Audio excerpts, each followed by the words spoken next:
আমি চরমনার আশিককে বলতে চাই, আর ঘরে বসার সময় নাই, ইমানের আগুন জ্বালায় দিতে হবে, ইমানের আগুন জ্বালায় দিতে হবে, আর বসে থাকার সময় নাই।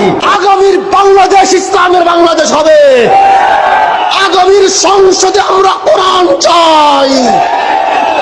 গোটা বাংলাকে শুনিয়ে দেন, চরমনার ময়দান থেকে শুনিয়ে দেন, এখান থেকে বিপ্লবের আরেকটি আওয়াজ হবে ইনশাআল্লাহ।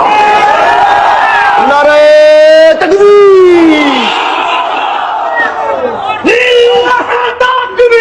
চরমনার এই ময়দান থেকে আমি চরমনার আশিককে বলতে চাই, আর ঘরে বসার সময় নাই, ইমানের আগুন জ্বালায় দিতে হবে, ইমানের আগুন জ্বালায় দিতে হবে, আর বসে থাকার সময় নাই। আগামীর বাংলাদেশ ইসলামের বাংলাদেশ হবে, আগামীর সংসদে আমরা কোরআন চাই। গোটা বাংলাকে শুনিয়ে দেন, চরমনার ময়দান থেকে শুনিয়ে দেন, এখান থেকে বিপ্লবের আরেকটি আওয়াজ হবে ইনশাআল্লাহ।